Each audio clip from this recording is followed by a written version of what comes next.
Hi there guys, how's it going? Welcome to the 1K Q&A special. Now it might be a little bit premature doing this because I've literally, at the time of recording, got about 1001 subscribers, and I am well aware that subscribers can fluctuate. So by the time you're watching this, there might not actually be 1000 subscribers, there might be less, there might be more.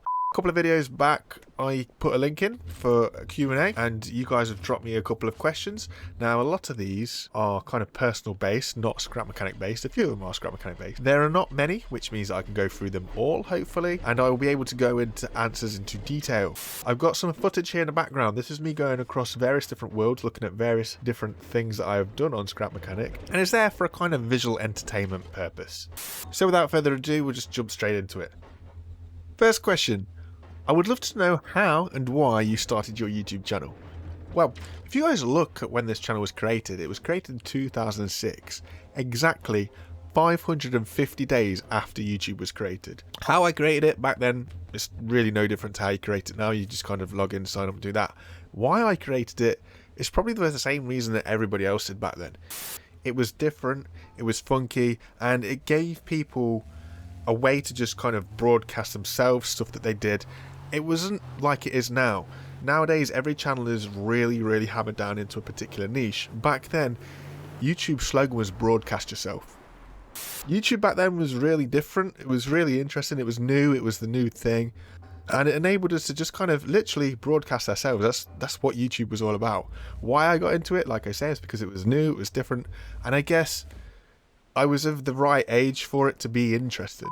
Do I have another job? If so, what do you do? I do have another job. My current job title is a lost wax caster. Now, this is a technique literally comes from the Bronze Age. What it basically means is I make bronze statues, I make bronze sculptures. I work with a sculptor.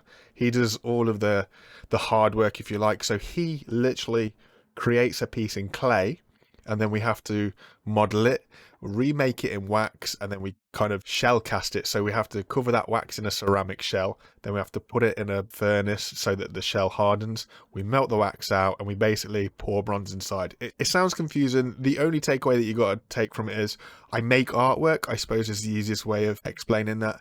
Yeah, it's enjoyable. I've not been doing it long. I used to be an electrician, didn't enjoy that, really didn't enjoy that. Which other games do I play? This is an interesting one, I guess. I don't really play a lot of games like Scrap Mechanic. When I'm not playing Scrap Mechanic, I'm on Call of Duty. I play in a weird way to relax. I know that doesn't sound the sort of game that you'd play to relax. It's a very sweaty game. But I play it with a couple of friends. We don't play the Warzone game mode where it's all about getting that win. We play Plunder game mode where realistically it's all about searching for money. And the more money you get, the idea is to get towards 1 million and then beyond. It's not as intensive as the actual Warzone mode. It's not as sweaty as the Warzone mode. Oh my God! You can constantly keep respawning and all this. So I enjoy that side. I do enjoy that side of Call of Duty. There's no two ways about it. Yeah, I do. I play a lot of Call of Duty. I used to play a lot of real-time strategies, a lot of RTSs, Red Alert 2, for example. That's one of my favourite real-time strategies. The Age of Empires series, absolutely love them. I like those sort of games. I like games that allow you to do a lot of thinking. It's kind of city building and sort of management games like that. And like I say, on the other side of that coin, first-person shooters, something that's not too serious, where there's very little thinking involved. You can just literally run at somebody, press a button, shoot a gun kind of thing. I enjoy that. It's what I do on my downtime when I'm not, trying to do scrap mechanic stuff.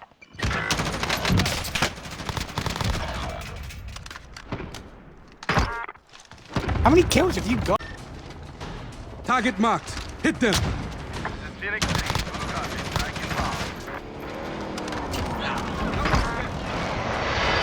What is the creation that you like the most that I've made in Scrap Mechanic?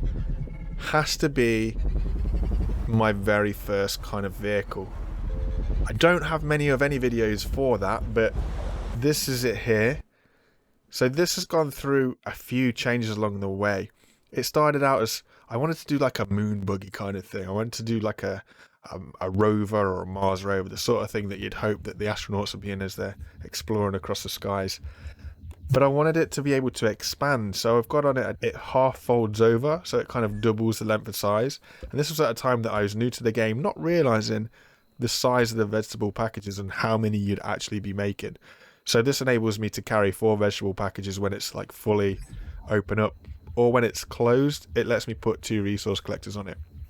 This machine doesn't exist like this anymore. It's actually now doesn't have that extendable part that comes out. Now it has a trailer hitch, which ironically also doesn't exist anymore. I don't have a trailer anymore because I've turned it into something else. But I must say that it was my favorite. It was a vehicle that I started to build. This vehicle started off to have the wonky wheels that you get right from spawn, right at the very start of the game, and it developed. I forever upgraded it to do extra little things, and it finished like it is. I really, really love it. It's literally my first baby. It's nothing too technical, I guess, but at the same time it is. We've got a door that opens. We've got a pivoting rear end to make it wider. We've got a opening sliding door to reveal a vacuum pump that would then shoot the vegetables into the packaging station, all this sort of thing. So you guys know what it's like when you make your first vehicle, when you first discover what you can do in the game, and then you forever keep developing it. And I think that is why it is my favorite. I've built many a different things since, but none of that would have been capable without this one vehicle. That has to start somewhere, and that is a reason that I enjoy this thing. I love it. It was amazing to drive as well. It was really good to drive. It never rolled over. It was brilliant on power. It was really light, so it was really, really fuel efficient. When I built this thing, you'd go to the forums and everybody was complaining about how much fuel they were using. I loved this thing. It had a level 5 engine. You could put full tank of fuel in it. I could get to the other end of the map in this thing on 20 fuel and I'd be able to get back. And I'd literally burn through 10 fuel at most. It was made out of wood, and that made it so light. It meant that it didn't seem to be using much fuel at all. It was great for exploring. It was just great for going around. Absolutely loved this thing. Why do you not have 1,000 subs? I didn't at the time that this question was asked, and I hopefully do now. But in all fairness, this is a good question because I have spent a lot of years on YouTube doing various content, and that is what lets you down in today's YouTube society. If you don't have a niche, you really struggle to grow. My growth has come from doing scrap mechanic videos. Once I really started to settle into doing one thing, that's where my growth came from. I'm talking to you from a guy who for the last 2, maybe 3 years has really started to try and take YouTube seriously. I don't know why. For me, it was like a confidence thing. I'm not a very confident guy, so doing videos and stuff actually helps me feel a little bit more confident and all that sort of stuff. But for the last, like I say, 3 years, that's where I started to do it serious, but I didn't know what content I wanted to do. So I would try anything and everything. I'd throw any old muck at the wall and see what sticks. And there's a lot of stuff that I'm not proud of doing. There were a lot of videos that I did because you were trying to chase a trend or you were trying to jump on what was hot, and it wasn't me. It wasn't going anywhere, and I didn't really enjoy doing that stuff. Scrap Mechanic came out. I jumped on it. I found it interesting, and I actually started to do Scrap Mechanic videos on a different channel. I had about 5 videos up, and it got to 200 subscribers, and I was like, this is it. This is the thing. So then I decided I was going to focus that on this channel and actually feel like I could achieve something. The problem that I had there is because I basically brought all the Scrap Mechanic stuff onto this channel, the YouTube algorithm or whatever else didn't have a clue what was going on. So the views on my videos weren't as high as they were had I had stayed on the original gaming channel. It's very, very confusing and very crazy. But basically, if you want to do YouTube and you want to do well in YouTube, don't mess with what works. You have to have a niche, and at the minute the way that the whole thing works is your niche has to be really, really specific. So you can see that on a couple of videos that I do that are not Scrap Mechanic based, they don't do as well, and that's because the algorithm isn't sure if it's going to be something that people want to see because it's different. So as a result of that, it doesn't actually hit as many people as the Scrap Mechanic stuff does. Random question: what is 341 plus 894? The answer to that is 1,235. I don't know who's asking that, whether you got some homework you should be doing or what, but that is your answer. How did I get interested in Scrap Mechanic?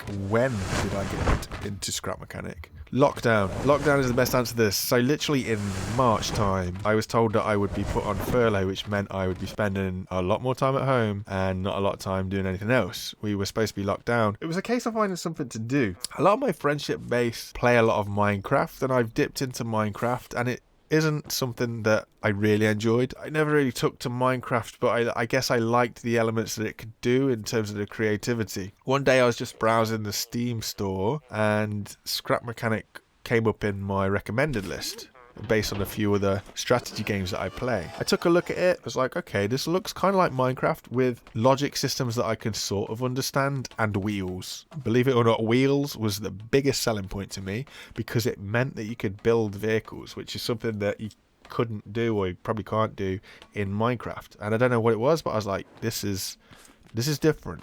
So literally, it was probably the weekend that Survival was released, I think, or somewhere close that I jumped on it. And yeah, I gave it a play and I really enjoyed it. Because of when I was on lockdown and when it came out, I spent a lot of hours playing the game. And I really enjoyed it. It did frustrate me at the start. When it comes to building things, my original base was beautiful. But it would unweld from the ground. So I would drive out somewhere, say to the packaging station to get my packages. And when I came back to my base, it's unwelded from the ground and the whole structure has shifted. And it would not let me weld it back in place no matter what I did. So it was forever becoming an issue. I enjoy Scrap Mechanic as a game, but I don't like how poorly it's optimized. As you'll see, maybe through a lot of the backing videos, a lot of it is lagging.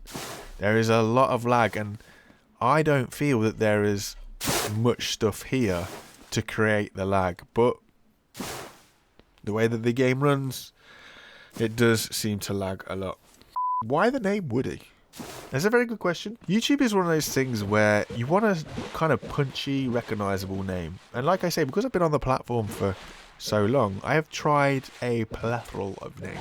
None have I really been happy with. None have I gone, yeah, this is what I want. But Woody is actually a nickname that I use, and it just kind of made a little bit of sense to just go with that. It's what a majority of people call me. It's something that I know. It's there's no meaning behind it as such. It's just something that I'm known as in the real world. So it just kind of made sense to go with that. It's less personal than my real name. I'm not creative enough to think of so punchy, cool, yeah, this kind of name. So yeah, just literally ended up on my nickname, which it is what it is. Because it's kind of a name, it means that I can add to it. So like I say, I used to have a channel called Woody's Clips and Woody Gaming and this kind of stuff. So it's something that can remain a constant throughout my brand, if I dare say brand. But yeah, you know what I'm saying. It's a name. Is this the end of the video? Well, I guess I just don't